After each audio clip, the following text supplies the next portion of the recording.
This fall, Washington voters will decide the future of the state by voting yes on November's ballot initiatives. Today, we're talking about I-2066, protecting clean natural gas and energy choice. As the saying goes, nothing good happens after midnight, and the same can be said for Olympia's late-night legislating this year.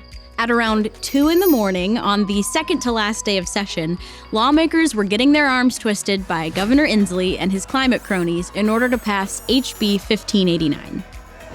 This is a planning bill that gives Puget Sound Energy the authority to phase out natural gas and alter building codes in the state, which are already among the most restrictive in the nation. It also gives PSE the authority to create rules for propane hookups and usage.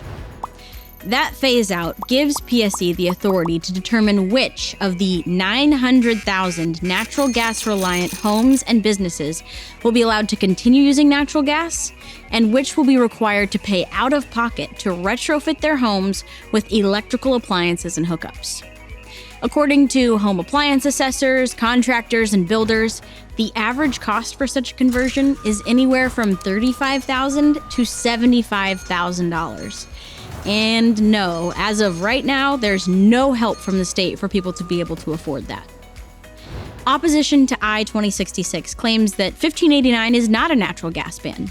But let's look at exactly what the text of HB 1589 says. By January 1st, 2027, PSE must file a plan demonstrating how they plan to achieve all cost-effective electrification of end uses currently served by natural gas. In other words, PSE can no longer provide natural gas. Now you may be asking, where does this decarbonization goal come from? Why put PSE in a position to force people off of natural gas just to hit some arbitrary target?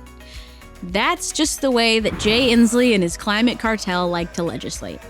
Instead of creating attainable goals that keep people at the forefront of policy decisions, they force their agenda through, all in the name of leaving some kind of legacy behind.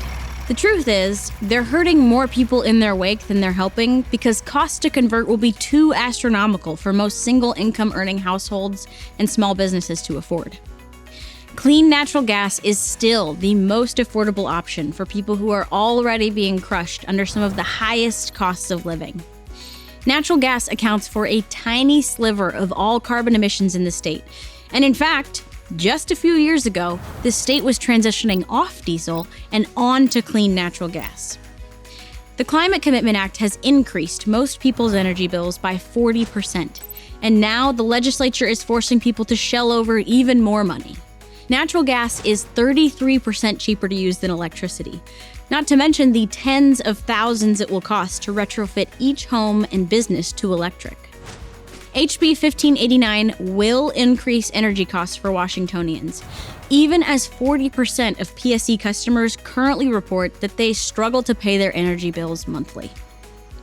This ban will have serious consequences for homeowners who rely on natural gas for power and warmth, and small businesses who need natural gas for their businesses to run. 1/3 of manufacturing businesses in the state rely on natural gas, and more than 200,000 institutions rely on it to satisfy their energy needs. Some of the small businesses that will be affected the most by a ban on natural gas provide our favorite beer at their breweries or pizza at their pizza shops.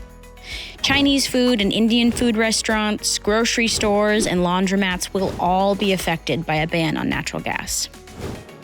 Homeowners in rural parts of the state experience blackouts and brownouts in hot summers and freezing winters, and often only have natural gas to power their homes.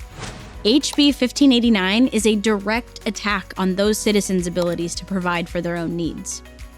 Now, while all that information was kind of a downer, hope is not entirely extinguished. People were fired up about protecting natural gas, and this summer, they spoke out. Just like they have with the 3 initiatives already on the ballot, they came out in strong support of energy choice. And across the state, volunteers and supporters gathered a grand total of 546,002 signatures to get I-2066 on the ballot. So what does I-2066 do? It protects your freedom to choose what energy source you use to power your business, heat your home, or cook your food. It rolls back some of the most restrictive building and energy codes in the nation, which will in turn cut costs for builders and buyers. And it protects the use of natural gas. It goes beyond HB 1589 and protects natural gas, propane, and energy choice into the future. The truth is that our grid is nowhere near ready to support the entirety of the state switching to electric. HB 1589 makes energy less affordable and will put hundreds of thousands of people and businesses at risk of losing access to natural gas, which they rely on to stay warm or operate their businesses. Don't be gaslit. Keep your gas lit with I-2066. This November, vote for energy choice. Vote yes, pay less.